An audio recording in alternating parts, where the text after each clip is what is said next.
എന്നുള്ളൊരു പ്രാധാന്യം കൂടെയുണ്ട്. അതുകൊണ്ട് തന്നെ 3 വേസ് ഓഫ് ലിവിങ് പ്രധാനമായും വേദങ്ങളിൽ സൂചിപ്പിച്ചിരിക്കുന്നു. കർമ്മകാന്ഡം, ഉപാസനാകാന്ഡം, ജ്ഞാനകാന്ഡം എന്നിങ്ങനെ 3 ശകലങ്ങളിൽ 3 ഡയമെൻഷൻസ് വ്യക്തമായി പറഞ്ഞിരിക്കുന്നു. കർമ്മം എങ്ങനെയാണ്, ഉപാസന എങ്ങനെയാണ്, ജ്ഞാനം എന്താണ് എന്ന് ഡിവൈഡ് ചെയ്തിരിക്കുന്നു. ഇതിന് കീഴിൽ അനേകം ആശയങ്ങളും ദർശനങ്ങളും വന്നിട്ട് വരികയും ചെയ്യുന്നു. അപ്പോൾ ഈ കാര്യങ്ങൾ അറിഞ്ഞിരിക്കുക. ന്യായ, വൈശേഷിക, സാഖ്യ, യോഗ, മീമാംസ ആൻഡ് വേദാന്ത എന്നിവ പ്രധാനമായും 6 ദർശനങ്ങൾ ആണ്, അല്ലെങ്കിൽ 6 സ്കൂൾ ഓഫ് തോട്ട്സ് ആണ്. അവയ്ക്കെല്ലാം 6 മഹർഷിമാരും അനുബന്ധമായിട്ടുണ്ട് എന്നുള്ളത് അറിഞ്ഞിരിക്കുക. ഓക്കെ. അപ്പോൾ വൈശേഷിക ദർശനം എന്ന് പറയുമ്പോൾ മഹർഷി കണാദരാണ് വൈശേഷിക ദർശനം മുന്നിലേക്ക് കൊണ്ടുവന്നിരിക്കുക. വൈശേഷികം മഹർഷി കണാദരാണ് കൊണ്ടുവന്നിരിക്കുന്നത്. ന്യായ ദർശനത്തിന്റെ പ്രയോക്താവ് എന്ന് പറയുന്നത് ഗൗതമ മുനിയാണ്. ന്യായ ദർശനത്തിന്റെ പ്രയോക്താവ് ഗൗതമ മുനിയാണ്. യോഗ ദർശനത്തിന്റെ പ്രയോക്താവ് പതഞ്ജലി മഹർഷിയാണ്. സാഖ്യ ദർശനത്തിന്റെ പ്രയോക്താവ് കപില ഋഷിയാണ്. വേദാന്തത്തിന്റെ അല്ലെങ്കിൽ ഉത്തരമീമാംസ എന്ന് പറയുന്ന വലിയ ഭാഗത്തിന്റെ വേദാന്തത്തിന്റെ പ്രയോക്താവ് വേദവ്യാസ ഋഷിയാണ്. പൂർവമീമാംസ അല്ലെങ്കിൽ മീമാംസ എന്ന് പൊതുവെ പറയുന്ന സ്കൂൾ ഓഫ് തോട്ടിന്റെ പ്രയോക്താവ് ജൈമിനി മഹർഷിയാണ്. അപ്പോൾ ഇത്രയും കാര്യങ്ങൾ ക്ലിയർ ആയിട്ട് അറിഞ്ഞിരിക്കണം. കൂടുതലൊന്നും നമ്മൾ ഡീറ്റെയിൽഡ് ആയിട്ട് പഠിച്ചില്ലെങ്കിലും ഓരോ സ്കൂൾ ഓഫ് തോട്ട്സും ഷഡ് ദർശനങ്ങളെക്കുറിച്ചും അതിൽ ഓരോ ദർശനങ്ങളുടെ പ്രയോക്താക്കൾ ആരൊക്കെയാണെന്നുള്ളതും നമ്മൾ വ്യക്തമായി അറിഞ്ഞിരിക്കണം. Vaisheshika by sage Kanada, Nyaya by sage Gautama, Yoga by Maharshi Patanjali, Sankhya by Maharshi Kapila, Vedanta by Maharshi Vedavyasa and Mimamsa by Maharshi Jaimini. ഒന്നുകൂടെ പറയാം, വ്യക്തമായി അറിഞ്ഞിരിക്കുക. Vaisheshika by Maharshi Kanada, Nyaya by Maharshi Gautama, Yoga by Maharshi Patanjali, Sankhya by Maharshi Kapila, Vedanta by Maharshi Vedavyasa and Mimamsa by Maharshi Jaimini. അപ്പോൾ ഈ കാര്യങ്ങൾ നമ്മൾ അറിഞ്ഞിരിക്കുക. 6 ദർശനങ്ങളെ പറ്റിയിട്ടും ആ ദർശനങ്ങളുടെ പ്രയോക്താക്കളെ പറ്റിയിട്ടും അറിഞ്ഞിരിക്കുക. എന്താ ന്യായ ദർശന? നമുക്ക് ജസ്റ്റ് ഒന്ന്, ഇത് അത്യാവശ്യമുള്ള കാര്യങ്ങളല്ല, ജസ്റ്റ് നമുക്കൊന്ന് പറഞ്ഞു പോകാം. കുറച്ച് കാര്യങ്ങൾ അറിഞ്ഞാൽ മതി. ന്യായ ദർശനം എന്താണ്? നോക്കൂ, ന്യായ ദർശനത്തെ നമ്മൾ വളരെ ജനറലായിട്ട് പറയുകയാണെങ്കിൽ ന്യായ ദർശനം എന്ന് പറയുന്നത് അനലിറ്റിക്കൽ തോട്ട്സിന് പ്രാധാന്യം നൽകുന്നതാണ്. അനലോഗി അല്ലെങ്കിൽ അനലിറ്റിക്കൽ ലോജിക്സിന് പ്രാധാന്യം നൽകുന്ന ഒരു ദർശനമാണ് ന്യായ ദർശനം. അതായത് എക്സിസ്റ്റ് ചെയ്യുന്ന ഒരു പദാർത്ഥത്തെ, എക്സിസ്റ്റ് ചെയ്യുന്ന ഒരു കാര്യത്തെ, ഒരു കാര്യത്തിനുമേൽ കാരണമുണ്ടെന്നും അത് എന്തൊക്കെ കാരണങ്ങൾ കൊണ്ട്, ഏതൊക്കെ കാര്യങ്ങൾ കൊണ്ട് ആ വസ്തു അവിടെ എക്സിസ്റ്റ് ചെയ്യുന്നുവെന്നും ചിന്തിച്ച് ഉറപ്പിക്കുന്നതിനെ, ലോജിക്കൽ മൈൻഡിലൂടെ ചിന്തിച്ച് ഉറപ്പിക്കുന്നതിനെയാണ് നമ്മൾ ന്യായ ഫിലോസഫിയിൽ പ്രാധാന്യം കൊടുക്കുക. അത് എങ്ങനെയാണ് ഉറപ്പിക്കുക? തർക്കം ചെയ്ത് ഉറപ്പിക്കും. ഡിബേറ്റ്സിലൂടെ, വിതർക്കങ്ങൾ ചെയ്ത്, വീണ്ടും വീണ്ടും വീണ്ടും അനുമാനത്തിലൂടെ തർക്കം ചെയ്ത് ആലോചിച്ച് ഉറപ്പിക്കും. അതിന് പല മെഷേഴ്സ്, പല ടൂൾസ് ഉപയോഗിച്ചുകൊണ്ട് ഒരു വസ്തുവിന്റെ അല്ലെങ്കിൽ ഒരു സത്യത്തിന്റെ എക്സിസ്റ്റൻസിനെ ഉറപ്പിക്കുന്നതിനെയാണ് ന്യായ ഫിലോസഫിയിൽ പ്രാധാന്യം കൊടുക്കുക. നമ്മൾ ഡിബേറ്റ്സ് ചെയ്ത് ഉറപ്പിക്കുന്നത് പോലെ, തർക്കം ചെയ്ത് ഉറപ്പിക്കുന്നത് പോലെ. അപ്പൊ എങ്ങനെയാണ് തർക്കം ചെയ്ത് ഉറപ്പിക്കുക? അതിനു വേണ്ടിയിട്ട് നമ്മൾ എന്ത് കൊണ്ടുവരും? ഒരു അനലോഗി കൊണ്ടുവരും, ഒരു ലോജിക്സ് കൊണ്ടുവരും. അതിനെ ബേസ് ചെയ്തിട്ട് നമ്മൾ മനനം ചെയ്ത് തർക്കിച്ച് ഇത് ഇങ്ങനെ ആയിരിക്കുന്നു എന്ന് ഉറപ്പിക്കും. തർക്കിക്കുക എന്ന് പറഞ്ഞാൽ നമ്മൾ ഇന്നിപ്പോ കാണുന്ന എന്താണ്, TV-യിലൊന്നും കാണുന്ന ഡിബേറ്റ്സ് അല്ല കേട്ടോ. അങ്ങനെ ബഹളം വയ്ക്കലല്ല അതിന്റെ അർത്ഥം. വിതർക്കങ്ങൾ എന്ന് പറയും. വിതർക്ക, സുതർക്ക, കുതർക്ക എന്നിങ്ങനെ പറയുന്ന തർക്കങ്ങളുടെ വിവിധ തലങ്ങളുണ്ട്. ഇതിൽ കുതർക്ക മാത്രമേ നമുക്ക് പരിചയമുള്ളൂ. ഡിബേറ്റ് എന്ന് പറഞ്ഞാൽ കുതർക്കയാണ്. അതങ്ങനെ ആയിപ്പോയി എന്ന് തന്നെ നമ്മൾ വിശ്വസിച്ച് പോയിരിക്കുന്നു. അങ്ങനെയല്ല. അതിനുമേലെ മഹത്തായ തർക്കങ്ങൾ, ഡിബേറ്റ്സ് വേറെയുണ്ട്. യഥാർത്ഥമായ ഡിബേറ്റ്സ്, ഇൻഫോർമേഷൻ കൊണ്ടുവരുന്ന, നോളജ് കൊണ്ടുവരുന്ന ഡിബേറ്റ്സ് ഉണ്ട്. സോ ന്യായ belongs to that school of yoga where they emphasize on logics and critical reasoning to find out the levels of existence and truth. അതാണ് ന്യായ ഫിലോസഫി എന്ന് പറയുക. നേരത്തെ പറഞ്ഞതുപോലെ തന്നെ ഗൗതമ ഋഷിയാണ് ന്യായ ഫിലോസഫിയുടെ പ്രയോക്താവ് എന്ന് പറയുന്നത്. ഓക്കെ. സോ അതിനകത്ത് എന്തൊക്കെ വന്നിരിക്കുന്നു? ഡിബേറ്റ്സ് വന്നിരിക്കുന്നു, ഇന്റലക്ച്വൽ എൻക്വയറീസ് വന്നിരിക്കുന്നു, ബൗദ്ധികപരമായ ചിന്തകൾ, ചർച്ചകൾ. എന്തുകൊണ്ട് ഇങ്ങനെ വന്നു? വൈ, ഹൗ, വൈ, വെൻ എന്നിങ്ങനെയുള്ള ചോദ്യങ്ങൾക്ക് ആശയപരമായി ബൗദ്ധികപരമായി ചിന്തിച്ച് ചർച്ച ചെയ്ത് ഉത്തരം കണ്ടെത്തി അവിടെ എത്തുന്നു. അപ്പൊ വിശ്വാസങ്ങളിലാണ് തുടക്കമെങ്കിലും വിശ്വാസങ്ങളെ പൂർണ്ണമായി നിരാകരിക്കുന്നു ന്യായദർശനം എന്ന് നമുക്ക് പറയാൻ കഴിയില്ല. ബിലീഫ്സിലാണ് തുടക്കമെങ്കിലും ആ ബിലീഫ്സിന്റെ കാസസ് അന്വേഷിച്ച് പോവുകയും വളരെ ക്രിട്ടിക്കലായിട്ട് ഒരു റീസണിങ് വഴി അതിന്റെ കാസസിൽ എത്തുകയും അങ്ങനെ ആ സത്യത്തെ ഉറപ്പിക്കുകയും ചെയ്യുവാനുള്ള ശ്രമങ്ങളാണ് ന്യായദർശനത്തിൽ നടന്നിരിക്കുക. സോ പ്രധാനമായും ന്യായദർശനം മുന്നിലേക്ക് വെക്കുന്ന കാര്യം എന്താണ്? റൈറ്റ് നോളജ്, ശരിയായ ജ്ഞാനമാണ് മോക്ഷത്തിലേക്ക് നിങ്ങളെ കൊണ്ടെത്തിക്കുക. The key for moksha or liberation is a right knowledge. നമുക്ക് ഇതൊരു ജനറൽ ആയിട്ടുള്ള ഒരു കാര്യമാണ്. എപ്പോഴും നമുക്കറിയാം തെറ്റായ ജ്ഞാനങ്ങൾ അല്ലെങ്കിൽ തെറ്റായിട്ടുള്ള വിശ്വാസങ്ങൾ സത്യത്തിലേക്കോ ലക്ഷ്യത്തിലേക്കോ കൊണ്ടെത്തിക്കണം എന്ന് നിർബന്ധമില്ല. അപ്പൊ ന്യായദർശനത്തിൽ മഹർഷി പറയുന്നു, നോക്കൂ, the right knowledge, pramana, what is pramana എന്ന് പിന്നീട് പറയും, വഴിയെ പറയും. So pramana, the right knowledge is a key to liberation. മോക്ഷത്തിലേക്ക് എത്തിക്കുന്ന താക്കോൽ എന്ന് പറയുന്നത് പ്രമാണമാണ്, ദ റൈറ്റ് നോളജ് ആണ് എന്ന് മഹർഷി പറയുന്നു. സോ അതുകൊണ്ട് എന്ത് ചെയ്യണം? റിയാലിറ്റിയെ, സത്യമായിരിക്കുന്നതിനെ, എക്സിസ്റ്റൻസിനെ എങ്ങനെ അറിയണം? ശരിയായ ജ്ഞാനം കൊണ്ട് അറിയണം. Through the proper means of knowledge കൊണ്ട് അറിയേണ്ടതുണ്ട്. Then discriminating the truth from the error. തെറ്റിൽ നിന്നും ശരിയെ നമ്മൾ കണ്ടുപിടിക്കണം, അല്ലെങ്കിൽ ശരിയിലേക്ക് നമ്മൾ കൃത്യമായി നോളജോടുകൂടി പ്രമാണത്തോടുകൂടി നമ്മൾ സഞ്ചരിക്കണം. അപ്പൊ അങ്ങനെയുള്ള പ്രമാണങ്ങളെ പറ്റിയിട്ട് ന്യായശാസ്ത്രം പറയുന്നുണ്ട്. ഇപ്പൊ യോഗശാസ്ത്രത്തിലും പ്രമാണങ്ങളെ പറ്റി പറയുന്നുണ്ട്. ഇവിടെ ന്യായത്തിലും പ്രമാണങ്ങളെ പറ്റി പറയുന്നുണ്ട്. പ്രമാണാസ് എന്ന് പറഞ്ഞാൽ എന്താണ്? ഏതൊക്കെ തരത്തിലുള്ള അതോറിറ്റീസ് ഉണ്ട്, അതോറിറ്റേറ്റീവ് ഡിവിഷൻസ് ഉണ്ട് എന്നുള്ളതാണ് പ്രമാണ എന്നതിനെ പറ്റി. പ്രമാണ എന്ന് പറഞ്ഞാൽ ശരിയായ ജ്ഞാനം. സോ പ്രത്യക്ഷം എന്ന് പറയുന്നത് ഒരു പ്രമാണമാണ്. പ്രമാണം എന്ന് പറയുന്നത് എന്താണ്? അത് സത്യമായിരിക്കുന്നു, അത് കറക്റ്റ് ആയിട്ടുള്ള നോളജ് ആണ്, റൈറ്റ് നോളജ് ആണ്, അതിൽ തെറ്റ് എന്ന് പറയുന്നത് ഇല്ല. അപ്പോൾ ഏറ്റവും റിഫൈൻഡ് ആയിട്ടുള്ള നോളജിന്റെ എൻക്വയറി പ്രോസസ്സിനെയാണ് നമ്മൾ പ്രമാണ എന്ന് പറയുന്നത്. സോ പ്രത്യക്ഷമായിരിക്കുന്നത് ഒരു പ്രമാണമാണ്. യോഗശാസ്ത്രത്തിലും പ്രത്യക്ഷം ഒരു പ്രമാണമാണ്. അതായത് നിങ്ങളുടെ അനുഭവത്തിൽ നിങ്ങൾക്ക് അറിയാവുന്നത് എന്താണ്? അത് പ്രമാണമാണ്, അത് സത്യമാണ്. അനുമാന ഒരു പ്രമാണമാണ്. ഉപമാന, കമ്പാരിസൺ ചെയ്തിട്ട് നമ്മൾ ചെന്നെത്തുന്ന സ്ഥലത്ത്. ദെൻ ശബ്ദ, ആപ്തവാക്യങ്ങൾ, ആപ്തന്മാരുടെ വാക്യങ്ങൾ, ആഗമങ്ങൾ, ശ്രുതി സിദ്ധമായിട്ടുള്ള കാര്യങ്ങൾ, ഇവയും നമുക്ക് പ്രമാണമായിട്ട് എടുക്കുവാൻ വേണ്ടിയിട്ട് സാധിക്കും. സോ പ്രത്യക്ഷ ഈസ് എ ഡയറക്റ്റ് പെർസെപ്ഷൻ. നമ്മൾ നേരത്തെ പറഞ്ഞതുപോലെ ഡയറക്റ്റ് പ്രത്യക്ഷ ശരിക്കും കണ്ണിന് മുന്നിൽ എന്നാണ് വാച്യാർത്ഥം വരുന്നത് എങ്കിലും അതിനേക്കാൾ കുറച്ചുകൂടി ശരിയായിട്ടുള്ള ഒരു വിശദീകരണം എന്ന് പറയുന്നത് സ്വന്തം അനുഭവത്തിൽ വരുന്ന കാര്യങ്ങൾ. ഓക്കെ, സ്വന്തം അനുഭവത്തിൽ തന്നെ അറിയാമെന്നുള്ള കാര്യങ്ങളാണ് പ്രത്യക്ഷം എന്ന് പറയുക. ഓക്കെ, ദെൻ അനുമാന നമ്മൾ നേരത്തെ പറഞ്ഞു, ഇൻഫറൻസ്, ഹേതു, ദൃഷ്ടാന്ത, സാധ്യ, ഇവയെല്ലാം അനുമാനത്തിനകത്ത് വരുന്നതാണ്. ലോജിക്കൽ ആർഗ്യുമെന്റേഷൻ, ഇതൊക്കെ ജസ്റ്റ് അറിഞ്ഞിരുന്നാൽ മതി. സോ ദീസ് ടൈപ്സ് ഓഫ് 4 തരത്തിലുള്ള പ്രമാണങ്ങളെ ന്യായദർശനം മുന്നിലേക്ക് വെക്കുന്നു. കൺസെപ്റ്റ് ഓഫ് ആത്മൻ, ആത്മാവ്, ഈശ്വര, മോക്ഷ എന്നിവയെല്ലാം ഈ ന്യായ ദർശനത്തിൽ, ന്യായ സ്കൂൾ ഓഫ് ഫിലോസഫിയിൽ എന്താണ് കൺസെപ്റ്റ് എന്ന് നോക്കാം.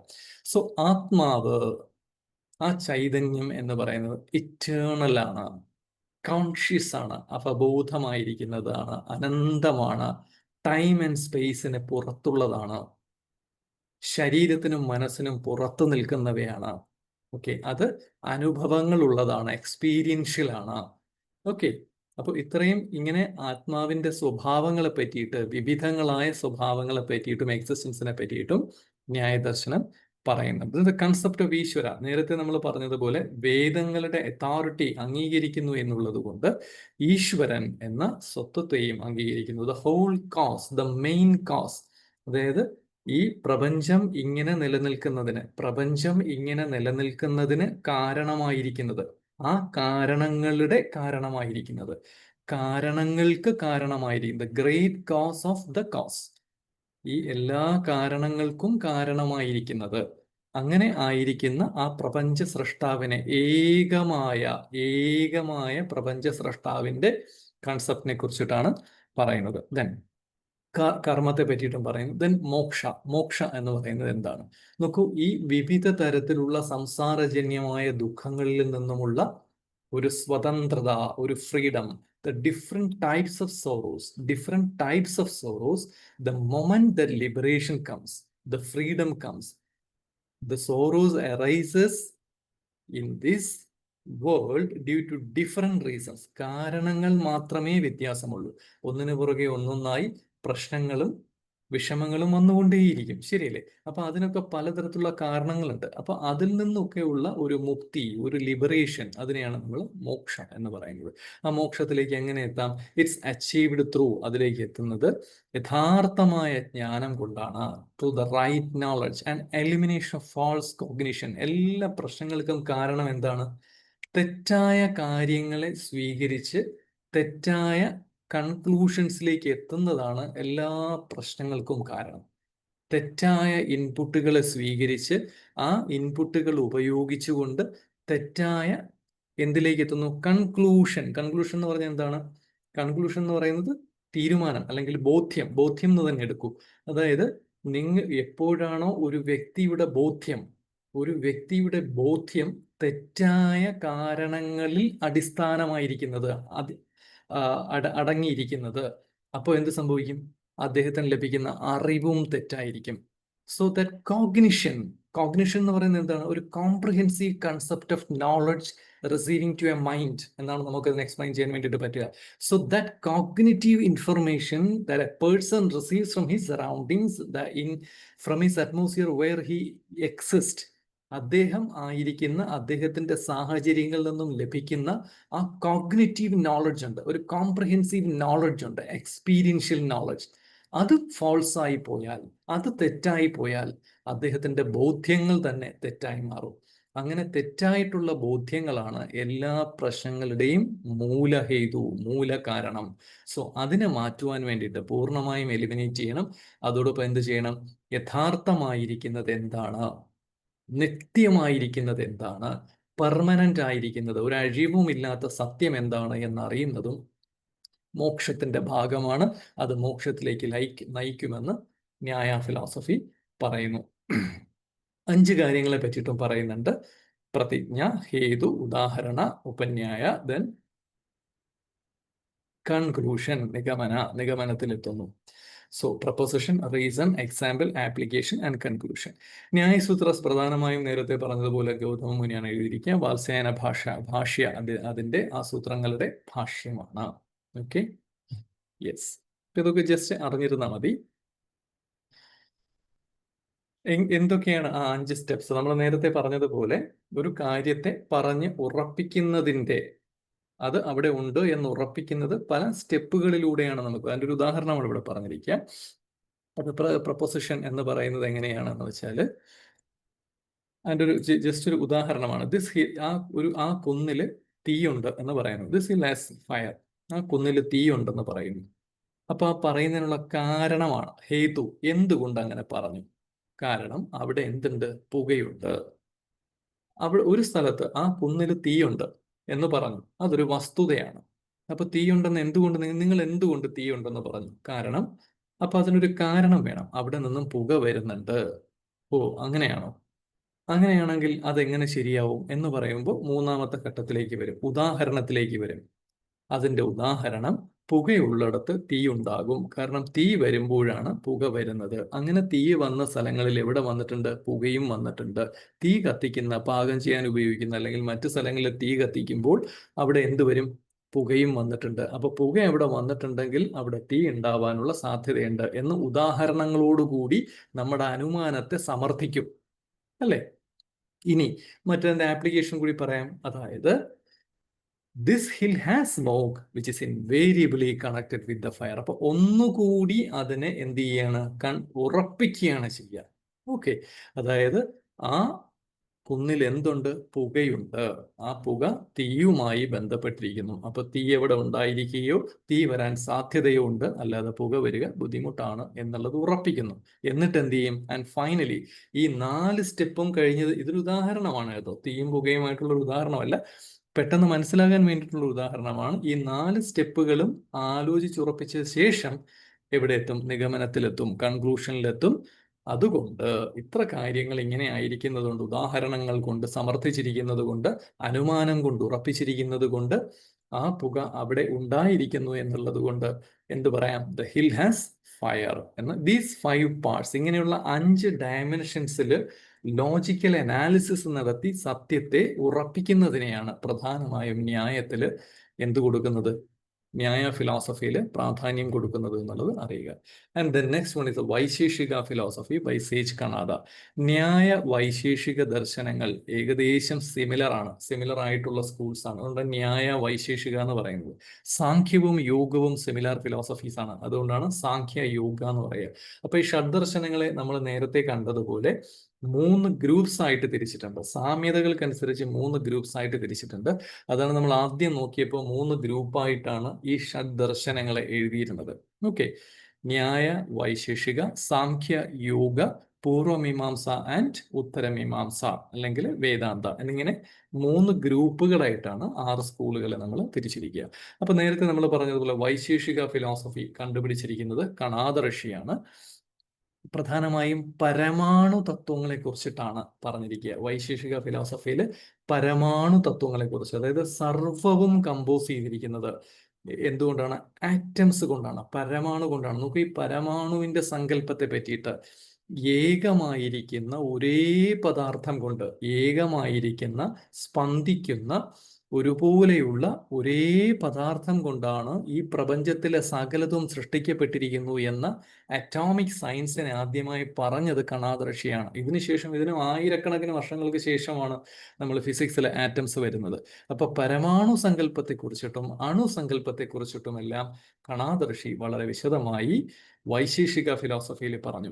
അപ്പോൾ ആ അണുക്കൾ കൊണ്ടുള്ള പദാർത്ഥമാണ്, ആ പരമാണുവിൽ നിന്നും ജന്യമായിരിക്കുന്ന മോളിക്യൂൾസ്, കോമ്പൗണ്ട്സ്, സിസ്റ്റംസ്, ഓർഗാനിസംസ് എന്നിങ്ങനെ പറഞ്ഞ് വരുന്നത് പോലെ ആ പരമാണുവിൽ നിന്നും ജനിച്ചിരിക്കുന്നതാണ് പദാർത്ഥങ്ങളെന്ന് വിശേഷിപ്പിച്ചിരിക്കുന്നത്, ഡിഫൈൻ ചെയ്തിരിക്കുന്നത് വൈശേഷിക ഫിലോസഫിയിൽ കണാദ ഋഷിയാണ്. അപ്പൊ എത്രയോ കാലങ്ങൾക്ക് മുമ്പ്, എത്രയോ 1000 വർഷങ്ങൾക്ക് മുമ്പ് തന്നെ ഈ സയൻസ്, ഈ അറിവ് ഇവിടെ ഉണ്ടായിരുന്നു എന്നുള്ളത് വളരെ വളരെ പ്രധാനമാണ്. സോ 6 കാറ്റഗറീസിലാണ് ഈ പദാർത്ഥങ്ങളെ, ഈ എക്സിസ്റ്റൻസിന്റെ വിശേഷമായ അവസ്ഥകളെ 6 തലത്തിൽ പറഞ്ഞിട്ടുണ്ട്. ദ്രവ്യം, ഗുണം, കർമ്മം, സാമാന്യം, വിശേഷ, സമവായം ആൻഡ് അഭാവ. ദ്രവ്യ മീൻസ് സബ്സ്റ്റൻസ്, അത് അങ്ങനെ തന്നെ സോളിഡ് ആയിട്ട് സബ്സ്റ്റൻസ്. ദെൻ ആ സബ്സ്റ്റൻസിന്റെ ഗുണം, ദാറ്റ് ഇസ് ഗുണ. ദെൻ ആക്ഷൻ, കർമ്മ. Then generality, principle. ദെൻ വിശേഷമായ സ്വഭാവം, പർട്ടിക്കുലാരിറ്റി. ദെൻ സമവായ, ഇൻഹെറിറ്റ്സ് ആൻഡ് നോൺ എക്സിസ്റ്റൻസ്, അതിന്റെ ഇല്ലായ്മ, അഭാവം എന്നിങ്ങനെ പദാർത്ഥത്തിന്റെ വിഷയം നമ്മൾ അത്രയും ഡീപ്പായിട്ട് പോകണ്ട, വളരെ വിശേഷമായിട്ട് ഓരോ കാറ്റഗറീസിനെയും എക്സ്പ്ലെയിൻ ചെയ്തിട്ടുണ്ട്. അതുപോലെ തന്നെ നമ്മൾ മുന്നേ സ്കൂൾസിൽ പറഞ്ഞതുപോലെ തന്നെ വൈശേഷിക ഫിലോസഫിയിലും മോക്ഷത്തെ പറ്റി പറയുന്നു. ആ മോക്ഷവും നമ്മൾ നേരത്തെ പറഞ്ഞതുപോലെ തന്നെ ആ റിയാലിറ്റി അറിയുക, സത്യത്തെ അറിയുക, സത്യത്തെ അറിഞ്ഞിട്ട് എന്ത് ചെയ്യുക? ലിബറേഷൻ, ആ ഫ്രീഡത്തെ അനുഭവിക്കുക എന്നും പറയുന്നു. കുറെ കൂടി റിയലിസ്റ്റിക് ആയിട്ട് നമ്മൾ വൈശേഷിക സ്കൂളിനെ കാണുന്നു. കാരണം ഫിസിക്കൽ, മെറ്റാഫിസിക്സ് നമ്മൾ പറയുന്നത് പോലെ ഫിസിക്കൽ എക്സിസ്റ്റൻസ് ഓഫ് മാറ്റർ, പദാർത്ഥങ്ങളെ കുറിച്ചിട്ട് വിശദമായി വൈശേഷിക സ്കൂള് മുന്നിലേക്ക് വയ്ക്കുന്നു. നമ്മൾ ന്യായത്തിനോട് ചേർന്ന് നിൽക്കുന്നു വൈശേഷിക എന്ന് നമ്മൾ പറഞ്ഞു. സോ ഇത് രണ്ടും ഒരുമിച്ചാണ് സാധാരണഗതിയിൽ പഠിക്കുക. കാരണം ന്യായത്തിലും നമ്മൾ പറഞ്ഞു എന്താണ്? ഒരു റിയലിസ്റ്റിക് അപ്രോച്ചാണ്, ഒരു അനലിറ്റിക് അപ്രോച്ചാണ്, ലോജിക്കൽ അപ്രോച്ചാണ് യൂസ് ചെയ്യുന്നതെന്ന് പറഞ്ഞു. ഇവിടെയും അത് തന്നെയാണ് നോക്കുക. Okay, yes. So both are taught together. രണ്ടും ഒരേ സമയം ഒരുപോലെയാണ് പഠിക്കുന്നത്. And then Sankhya philosophy. Sankhya philosophy വളരെയധികം ഫേമസ് ആയിട്ടുള്ള ഒരു ഫിലോസഫിയാണ്, വളരെ ഗംഭീരമായിട്ടുള്ള ഒരു ഫിലോസഫിയുമാണ്. ഒരുപാട് പരക്കെ ഇന്നും അംഗീകരിക്കപ്പെട്ടിട്ടുള്ള, പ്രപഞ്ചത്തിന്റെ ഉത്ഭവത്തെക്കുറിച്ച് പരക്കെ അംഗീകരിക്കപ്പെട്ടിട്ടുള്ള വളരെ വളരെ റെവറന്റ് ആയിട്ടുള്ള ഒരു ഫിലോസഫിയാണ് സാംഖ്യ ഫിലോസഫി. അപ്പൊ സാംഖ്യ ഫിലോസഫിയുടെ പ്രയോക്താവ് എന്ന് പറയുന്നത് കപില മഹർഷിയാണ്. Sage Kapila is a profounder of Sankhya philosophy. അപ്പൊ സാംഖ്യത്തെ അറിയപ്പെടുന്നത് ശരിയായ ദർശനം എന്നതാണ്, ഏറ്റവും ശരിയായ ദർശനം, the philosophy of right knowledge എന്നാണ് പറയുക. പിന്നെ സാംഖ്യം എന്ന് പറയുന്നതിന്റെ കാരണം it's also known as the philosophy of numbers, അങ്ങനെയും പറയപ്പെടുന്നു. ഓക്കെ, നമ്പേഴ്സിന്റെ, അക്ഷരങ്ങളുടെ. കാരണം എന്താണ്? ഈ സാഖ്യ ദർശനത്തിന്റെ അടിസ്ഥാനം എന്ന് പറയുന്നത് 25 തത്വങ്ങളാണ്. സോ ഈ 25 എണ്ണത്തെ പറ്റി പറയുന്നത് കൊണ്ട്, സംഖ്യകളെ പറ്റി പറയുന്നത് കൊണ്ടും അതിനെ സാഖ്യം എന്ന് പറയുന്നു. സോ സാഖ്യത്തിലെ പ്രധാനമായും 2 കാര്യങ്ങളെ പറയുന്നു. പുരുഷൻ എന്നും പ്രകൃതി എന്നും 2 കാര്യങ്ങളെ പറ്റി പറയുന്നു. ഏകമായിരിക്കുന്ന പുരുഷനും പുരുഷനിൽ നിന്ന് ഭിന്നമായിരിക്കുന്ന സർവ്വതും എന്ന് 2ആയി തിരിച്ചിരിക്കുന്നു. ഏകമായിരിക്കുന്ന പുരുഷനും പുരുഷനിൽ നിന്നും ഭിന്നമായിരിക്കുന്ന സർവ്വതും എന്നിങ്ങനെ 2ആയി പറഞ്ഞിരിക്കുന്നു. അപ്പൊ പുരുഷനും പ്രകൃതിയും, ഈ പ്രകൃതിയിൽ ആയിരിക്കുന്ന സർവ്വതിന്റെയും പരമമായ ഉദ്ദേശം എന്താണ്? പുരുഷനിൽ ലയിക്കുക എന്നുള്ളതാണ്, അല്ലെങ്കിൽ പുരുഷനിലേക്ക് തിരിച്ചെത്തി അവിടെ സ്ഥിതമാകുക എന്നുള്ളതാണ് പ്രധാനമായും സാഖ്യം ഉന്നയിക്കുന്ന ലക്ഷ്യം എന്ന് പറയുന്നത്.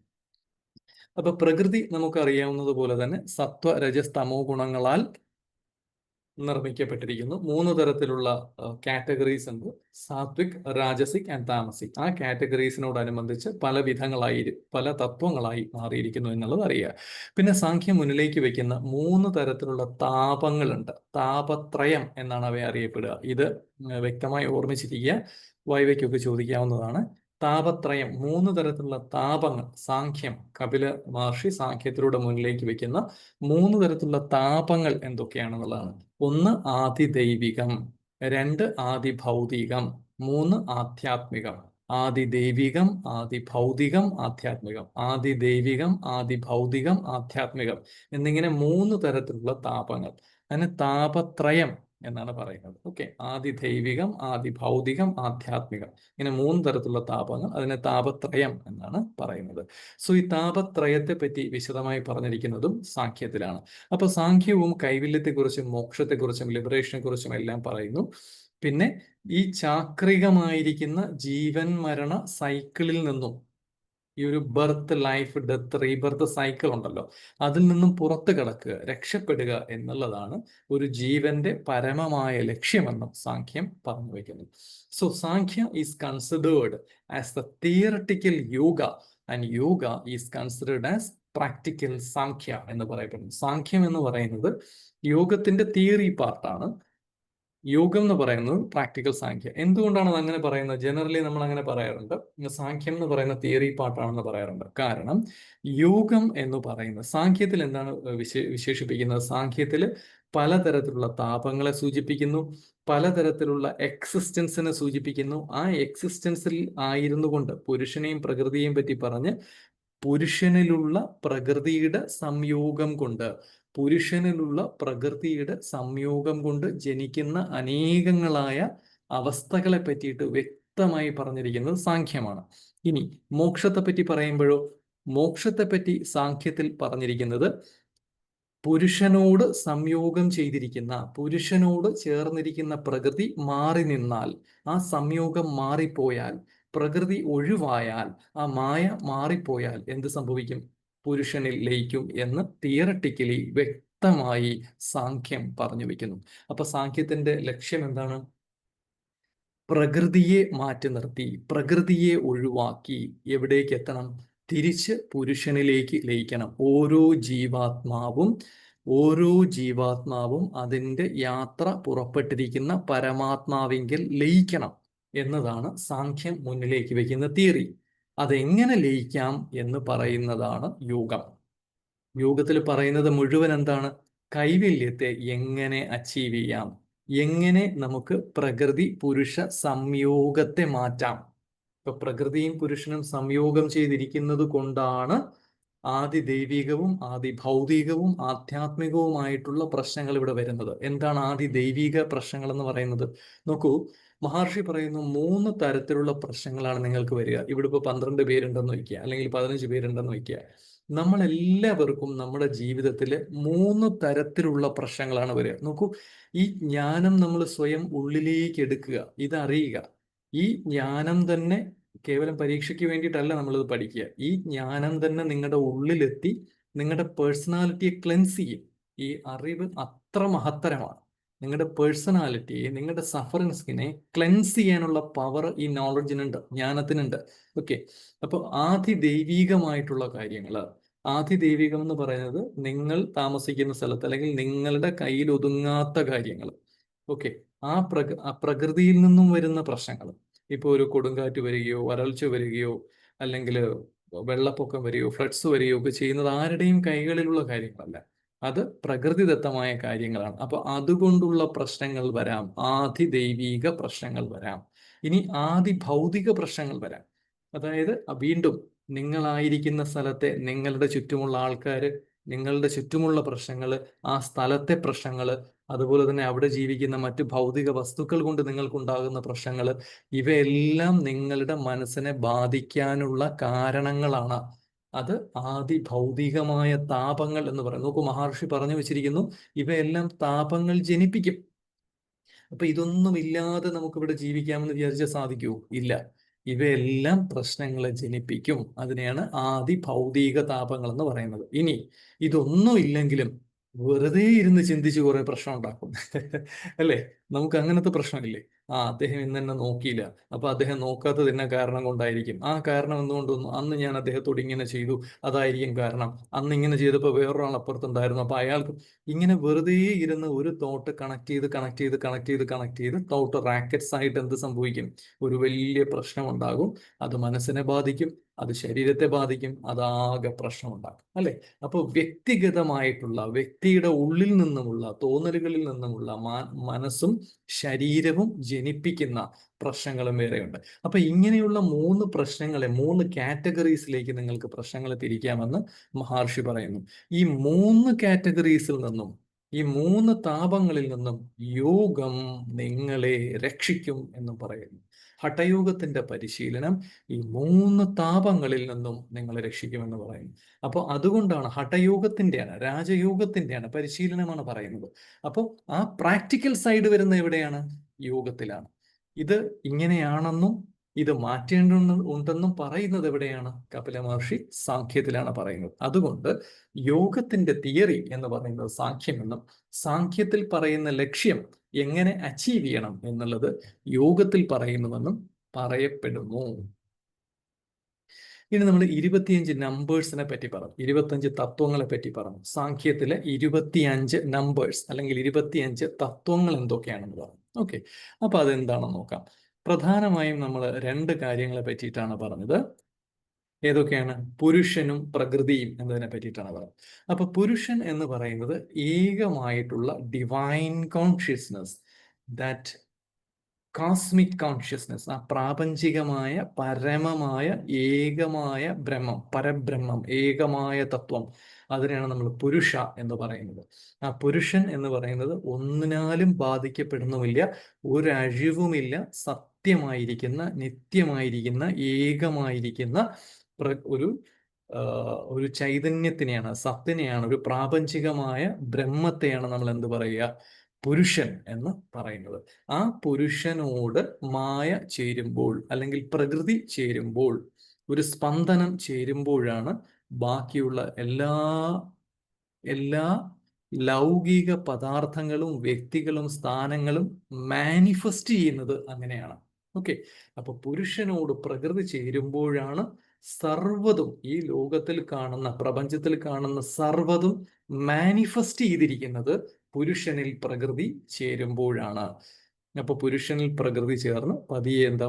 പ്രകൃതിയും, പ്രകൃതിയിൽ നിന്നും മഹത്, മഹത്തിൽ നിന്നും അഹങ്കാര, അഹങ്കാരത്തിൽ നിന്നും സത്വരജസ് തമോ ഗുണങ്ങളായിട്ട് മനസ്സ്, 5 ജ്ഞാനേന്ദ്രിയങ്ങൾ, 5 കർമ്മേന്ദ്രിയങ്ങൾ, 5 തന്മാത്രകൾ, 5 മഹാഭൂതങ്ങൾ എന്നിങ്ങനെ 24 പ്രകൃതി തത്വങ്ങളും, ചക്ഷുസ്, ശ്രോത്രം, ഘ്രാണം, ത്വക്ക്, രസന എന്ന് പറയുന്ന ജ്ഞാനേന്ദ്രിയങ്ങള്, പാണി, പാദം, വാക്ക്, പായു, ഉപസ്ഥാന എന്ന് പറയുന്ന കർമ്മേന്ദ്രിയങ്ങള്, ശബ്ദസ്പർശ രൂപരസ ഗന്ധങ്ങളാകുന്ന 5 തന്മാത്രകള്, ആകാശം, വായു, അഗ്നി, പൃഥ്വി എന്ന് പറയുന്ന 5 മഹാഭൂതങ്ങളും ചേർന്നിട്ട് 24 പ്രകൃതി തത്വങ്ങളും 25ാമത്തെ പുരുഷ തത്വവുമായി നിൽക്കുന്നു എന്ന് അറിയുക. അപ്പൊ പ്രകൃതിയിൽ നിന്നും മഹത്, ബുദ്ധി അല്ലെങ്കിൽ ഇന്റലക്ട്, മഹത്തിൽ നിന്നും അഹങ്കാര, ഈഗോ അല്ലെങ്കിൽ ഐഡന്റിറ്റി, ഈഗോയിൽ നിന്നും സാത്വിക, രജസിക, താമസിക രൂപങ്ങളില് മനസ്സ്, ജ്ഞാനേന്ദ്രിയങ്ങൾ, കർമ്മേന്ദ്രിയങ്ങൾ, പഞ്ചതന്മാത്രകൾ, പഞ്ചമഹാഭൂതങ്ങൾ എന്നിങ്ങനെ ഒരു വ്യക്തി അല്ലെങ്കിൽ ഒരു വസ്തു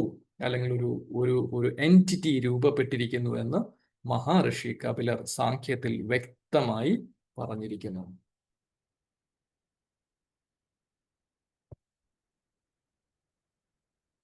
And then വേദാന്ത. വേദാന്തം എന്നാൽ എന്താണ്? വേദാന്തം എന്ന വാക്കിന്റെ അർത്ഥം തന്നെ വേദങ്ങളുടെ അവസാന ഭാഗം എന്നാണ്. വേദങ്ങളുടെ അവസാനമായ ഭാഗം. എന്താണ് ഈ വേദങ്ങളുടെ അവസാനമായ ഭാഗം എന്ന് പറയുന്നത്? വേദങ്ങൾ തന്നെ പ്രധാനമായും ചൈതന്യത്തിങ്കിലേക്ക് തിരിച്ചെത്തുവാൻ ഉദ്ഘോഷിക്കുന്ന ദർശനങ്ങളാണ്. അപ്പൊ വേദങ്ങളുടെ അവസാനം എന്ന് പറയുന്നത് ശുദ്ധമായ ജ്ഞാനമാണ്, ജ്ഞാനകാന്ഡമാണ്. ശുദ്ധമായ ജ്ഞാനം, ഒരു കലർപ്പുമില്ലാത്ത ജ്ഞാനം, ഡയറക്റ്റ്ലി പറയുന്ന സത്യം, ദി അൾട്ടിമേറ്റ് ട്രൂത്ത്. ഇത് നമ്മൾ വ്യക്തമായി നമ്മുടെ ഉള്ളിൽ അറിഞ്ഞിരിക്കണം. ഉപനിഷത്ത് എന്ന് പറയുന്നത്, വേദാന്തം എന്ന് പറയുന്നത് ഉപനിഷത്താണ്. ഉപനിഷത്ത് എന്താണ്? ജ്ഞാനകാന്ഡമാണ്. ആ ജ്ഞാനകാന്ഡത്തിൽ എന്താണ് ഉപനിഷത്തുകൾ പറയുന്നത്? വേദങ്ങളുടെ അന്ത്യഭാഗമാണ്. അതായത് പരമമായ വേദങ്ങളുടെ അവസ്ഥ. പരമമായ അവസ്ഥ എന്താണ്? ജ്ഞാനമാണ്. So directly truth, telling the truth, സത്യത്തെ, പരമസത്യത്തെ നേർക്ക് നേരെ പറയുന്ന ജ്ഞാന ഗ്രന്ഥങ്ങളാണ് ഉപനിഷത്ത് എന്ന് പറയുന്നത്. ആ മഹാവാക്യങ്ങൾ തത്വമസി, അഹം ബ്രഹ്മാസ്മി, അയമാത്മാ ബ്രഹ്മ, പ്രജ്ഞാനം ബ്രഹ്മ എന്നിവയെല്ലാം തന്നെ നേരിട്ട്, ഈ 4 മഹാവാക്യങ്ങളും നേരിട്ട് സത്യത്തെ ധ്വനിപ്പിക്കുന്നതാണ്. സത്യത്തെ ഡയറക്റ്റ് നെർവിലേക്ക് ഇഞ്ചക്ട് ചെയ്യുന്നു എന്നൊക്കെ നമ്മൾ പറയുന്നത് പോലെ ഉള്ള പരമമായ ജ്ഞാനതലമാണ് ഉപനിഷത്ത് എന്ന് പറയുന്നത്. അതുകൊണ്ടാണ് വേദാന്തത്തെ ഏറ്റവും ഉയർന്ന തലത്തിലുള്ള പഠനം, ഏറ്റവും ഹയർ എൻഡിലുള്ള പഠനം എന്ന് പറഞ്ഞിരിക്കുന്നത്. സോ ഉപനിഷത്ത്, അതുപോലെ തന്നെ പ്രസ്ഥാനത്രയത്തെ പറ്റിയിട്ട് നമ്മൾ നോക്കും.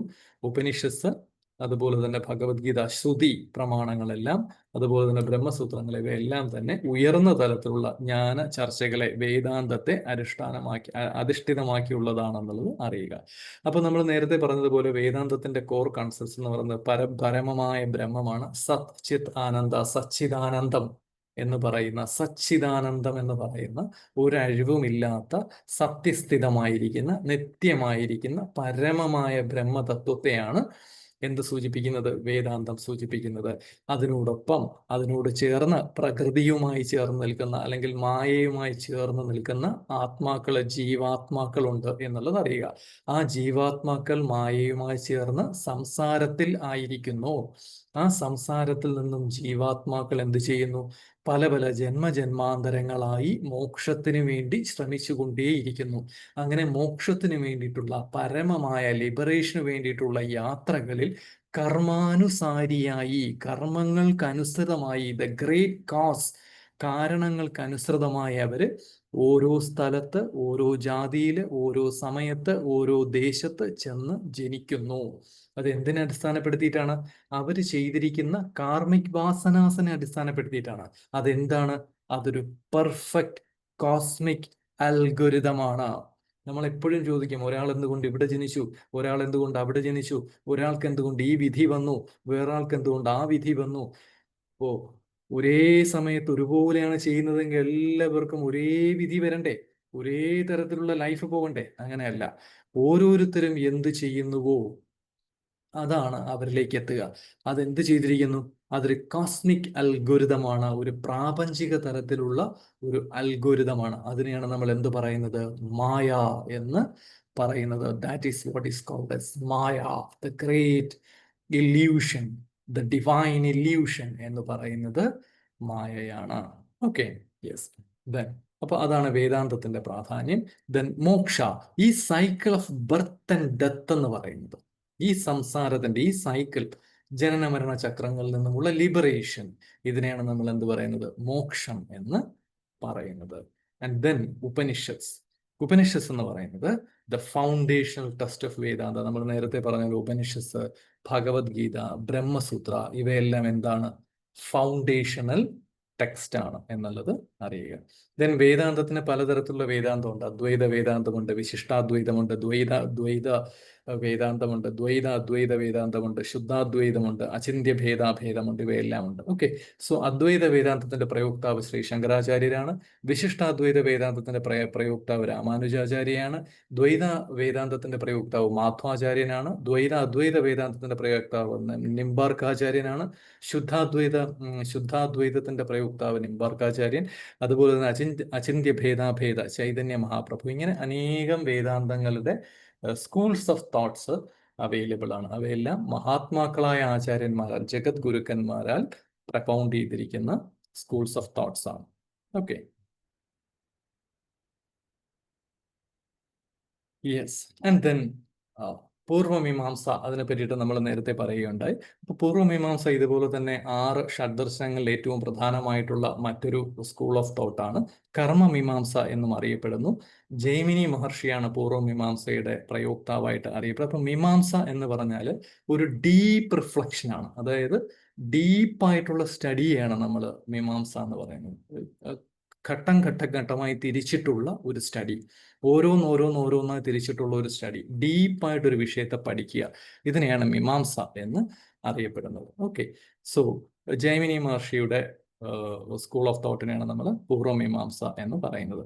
കൂടുതലായും കർമ്മങ്ങളെ പറ്റിയിട്ടും ധർമ്മങ്ങളെ പറ്റിയിട്ടുമാണ് പൂർവമീമാംസ പറയുന്നത്. റിച്വൽസിനെ പറ്റിയിട്ട്, ഓക്കെ, എങ്ങനെയാണ് വേദിക് റിച്വൽസ് നടത്തുക, യജ്ഞങ്ങൾ നടത്തുക, പൂജകൾ നടത്തുക, ധർമ്മങ്ങളെ പറ്റിയിട്ടാണ് പറയുക. ഇവിടെ ആയിരിക്കുമ്പോൾ ചെയ്യേണ്ട ധർമ്മങ്ങളെ പറ്റിയിട്ട്, കർമ്മങ്ങളെ പറ്റിയിട്ടാണ് പറയുക.